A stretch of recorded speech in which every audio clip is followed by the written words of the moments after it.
ایک ہے لفظ آرام، ایک ہے لفظ سکون۔ آرام کا تعلق ہے جسم سے،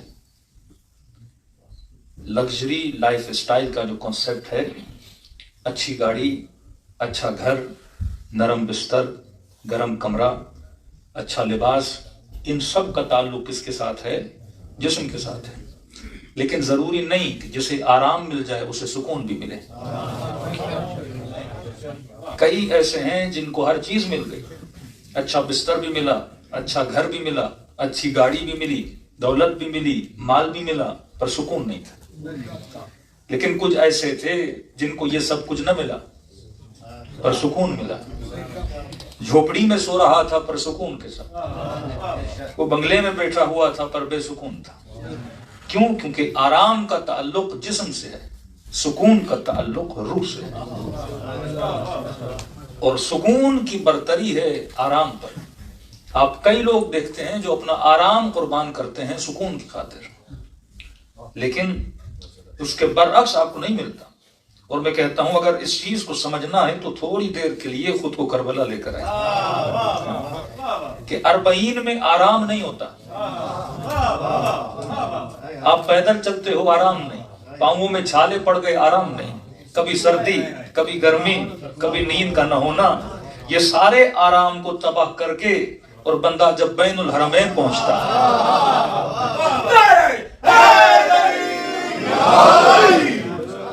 انسان کو کیا ملتا ہے؟ سکون مل جاتا ہے۔ اب اس سے پوچھئے پاؤں کے چھالے کا چھوڑ دو، کا بدن کی تکلیف کا چھوڑ دو، کا تھکاوٹ کا چھوڑ دو، کا چلیے ہوٹل پہ سونے کا چھوڑ دو، میں اس سکون کی تلاش میں ہوں جو مجھے ذریعہ حسین سے ملتا ہے۔ تو ملاقات امام سکون کا نام ہے، آرام کا نام نہیں ہے۔ آرام تو دنیا کے کسی ملک میں بھی مل جائے، آرام تو دنیا کے کسی بھی بہترین ہوٹل میں مل جائے، آرام تو دنیا کے بہترین کسی سفرے پہ مل جائے، لیکن وہاں سے تجھے سکون نہیں ملے گا۔ لہٰذا آپ پورے شہر کو چھوڑ کے رات کے اس پہر میں یہاں پر کیوں آئے ہیں؟ یہاں آرام لینے نہیں آئے، یہاں سکون لینے آئے۔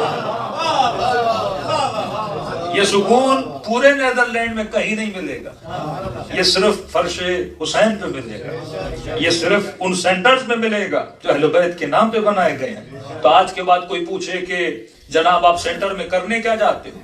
سینٹر بنانے کی ضرورت کیا ہے؟ اتنا خرچہ کرنے کی ضرورت کیا ہے؟ یہ 1 گھنٹہ 2 گھنٹہ وہاں بیٹھنے کی ضرورت کیا ہے؟ بولو جو دنیا کی کسی دکان پہ نہیں ملتا وہ حسین کے فرش سے مل جاتا ہے۔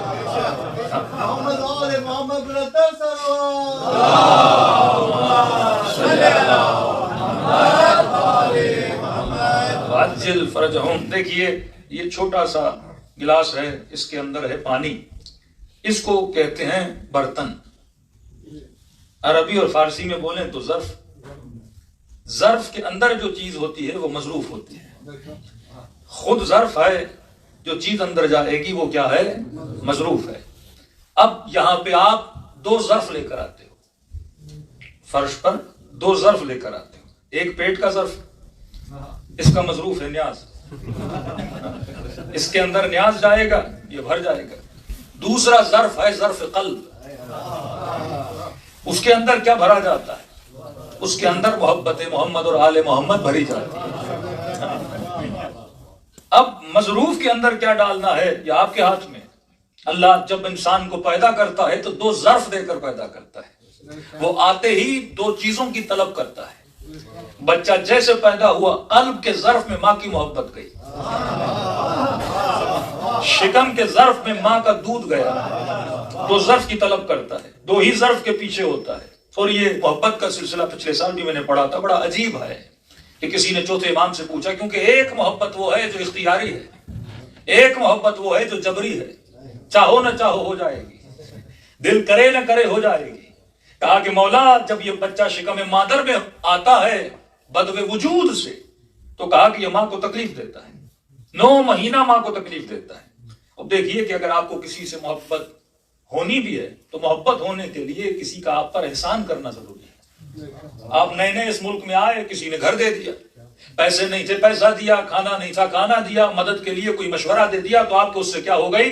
محبت ہو گئی، کیونکہ وہ عطا کر رہا ہے، اور عطا کرنے والے سے محبت ہوتی ہے۔ تبھی امام نے ایک فارمولہ بتایا، فرمایا الانسان عبید الاحسان، اگر چاہتے ہو کوئی تم سے محبت کرے تو اس پہ احسان کر. کسی نے کہا شیعہ لنگر کیوں دیتے ہیں؟ میں نے کہا حسین کا کھائے گا نہیں تو حسین کا گائے گا کیسے؟ میں گیا انگلینڈ میں تو وہاں پہ جو سینٹرل لنڈن میں جو لنڈن کی پل ہے تو وہاں پہ کہا کہ مولانا ہم کیا کریں کہ انگریز اہل بیت سے محبت کریں.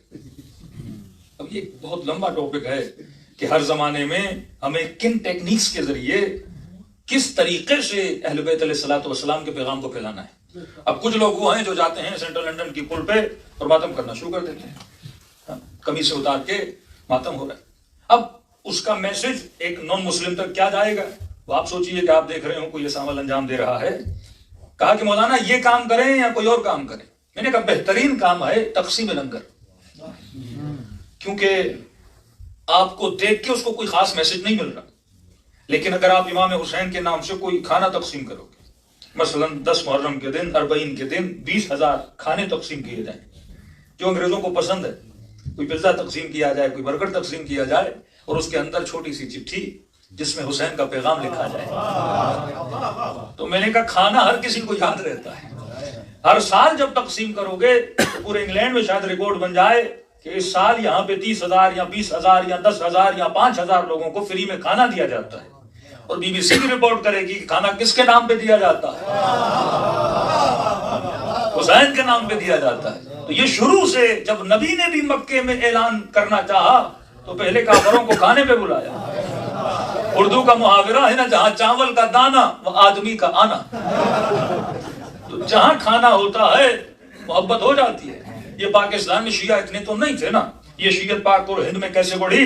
جب ہم نے حسین کے نام سے سبیلے دینا شروع کر, جب ہم نے لنگر دینا شروع کر دیے. اب وہ جو حسین کو جانتے بھی نہیں تھے لیکن سبیل حسین پی لی تو ان کو فکر حسین اور ذکر حسین یاد آنے لگا. یہ کھانے کی جو تاثیر ہے, فرمایا الانسان عبید الاحسان, جب تک کوئی احسان نہ کرے تب تک محبت پیدا نہیں ہوتی. اب اس نے سوال کیا کہ مولا یہ بچہ جب شکم مادر میں آیا اس نے کوئی احسان تو نہیں کیا؟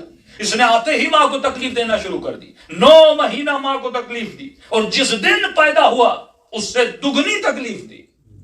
لیکن سمجھ نہیں آتی یہ ماں اس بچے سے محبت کیوں کرتی ہے جبکہ بچے نے کچھ بھی نہیں دیا. 9 مہینہ تکلیف, پیدا ہونے کے بعد تکلیف, اور جب تک یہ چلنے کے قابل نہیں ہوتا ہر وہ کام جس سے انسان کو گھن آتی ہے یہ اپنے بچے کے لیے کرنا چاہتی ہے. یہ پوری رات جاگتی ہے, یہ اس کی صفائیاں کرتی ہے, یہ اسے پالتی ہے اور پوستی ہے. کہ مولا سمجھ نہیں آتا کہ اتنی محبت ماں کرتی ہے کہ بچے کی ہر گندگی کو بھی اٹھانے کے لیے تیار ہے. معصوم فرماتے ہیں اس میں نہ بچے کا کمال ہے نہ ماں کا کمال ہے. کہ مولا یہ کس کا کمال ہے؟ کہ یہ کمال اس کا ہے جس نے اس کے دل میں اس کی محبت کو رکھا ہوا ہے. یہ ہے محبت بالجبر, جبری محبت ہے. اب آپ کہیں کہ مولانا مجھے اپنا بیٹا بڑا اچھا لگتا ہے. جناب اس میں تیرا کمال کیا ہے؟ یہ تو خدا کا کمال ہے. مجھے اپنی اولاد اچھی لگتی ہے, مجھے میرے بھائی بڑے پیارے ہیں, مجھے میرے ابا بڑے پیارے ہیں, اس میں آپ کا کوئی کمال نہیں ہے. یہ محبت فطری محبت ہے اور خدا نے وجود میں رکھی ہوئی ہے. لیکن ایک محبت عقل کی محبت ہے, وہ محبت جس سے سکون ملتا ہے, وہ محبت جس سے انسان خداوندی مقدس درجات پہ پہنچتا ہے. اور فرمایا اس محبت کو دیکھنا ہے تو کربلا کے میدان میں آ جا.